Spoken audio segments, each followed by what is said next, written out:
Digital Realty Stock, ticker symbol DLR. Is this the best REIT to buy right now? DLR stock is down almost 33% on the 1-year chart, which is quite a lot of course, especially since the S&P 500 is down only 13.5%. Matthew asked if I could do a full analysis, and here we are. The reason why people love DLR is because of the dividends. We have a dividend yield of 4.5% and the 5-year growth rate looks pretty decent for a REIT. But does this mean that DLR stock is a buy at current prices? Well, in this video I'm going to show you real quickly what DLR does, the most recent earnings, the historical returns, the fundamental analysis, dividends, and in the last part I'm giving you my price target to see if they are a buy or not. And I think you definitely want to see that part, so make sure to watch until the end. And I'm also very excited to see what you guys think about this stock, so please let me know your thoughts in the comments. My name is Thomas and this is Thomas Invest. I'm an investor looking for great stocks at great prices. So, what does DLR do? Digital Realty owns and operates nearly 300 data centers worldwide.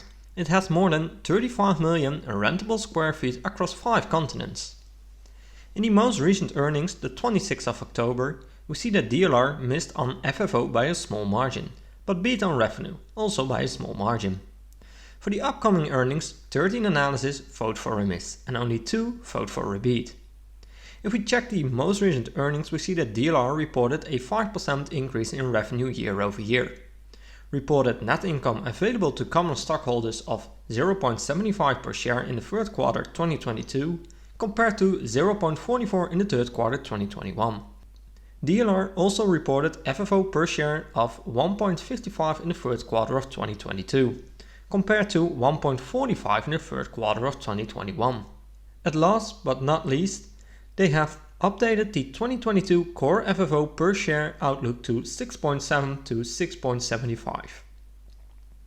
In here we see the revenue breakdown. US is by far the biggest segment with 56% of the total revenue, followed by Europe with 21%. Roughly 38% of the customers are cloud orientated. Second largest customer type is network with 17%. Around 88% of the properties is owned and 12% of the properties is leased. According to these numbers, it's expected that the total wholesale leased will grow at a 10% compound annual growth rate, which are numbers that I really like, of course. Emerging trends with enormous potential are Internet of Things, AI, 5G technology and edge computing. Solid demand drivers which continue to grow are cloud computing, streaming, e-commerce and enterprise modernization. And now that we know more about this company, it's time to check the fundamentals of this stock. But first, if you made it this far into the video, I want to thank you a lot for watching this video. Make sure to subscribe and in return you receive similar analysis to this one every week. Let's continue by diving into the fundamentals. DLR is a 29 billion market cap company with a PE ratio of 20, but since this is a REIT I don't want to focus on the PE ratio, but use the price to FFO. Price to FFO is at 17.7, which is a bit on the high side in my opinion. I prefer 16 or lower. Later in this video I will show you my 3 price targets for DLR, so make sure to watch until the end, since price to FFO is only telling a small part of the full story here. Revenue is at 4.57 billion and in this graph we see that revenue is going up quite nice and steady. During the lockdown periods, revenue took a big jump. Margins have increased quite a lot in the long term, but most recently they have come down a bit. But to me, nothing to worry about for now. EPS is going up in the long run. It's not really steady and consistent, but since it's a REIT, I don't mind that much. Price to free cash flow is at 18, which is around the fair value in my opinion, so this looks pretty okay. Analysts expect EPS to grow quite a lot in 2024, but after that growth will fall down to mid-single digits according to these analysts. Revenue is expected to grow in high single digits, but after 2025 revenue will slow down. Return on assets is sitting at 4.2%, which is pretty average for a REIT. And it's the same story with the return on equity. Return on invested capital, the most important number here, is at only 1.3%, which is quite low, even for a REIT. I really like it when the current ROIC is higher than the 5-year average, which is not the case here, so this is definitely something to keep your eye on. Current ratio is at 0.64, which is fine by me. I prefer a number below 1.5. A thing to keep your eye on is the total debt and total cash. I prefer companies who can pay down at least a third of the total debt with the total cash.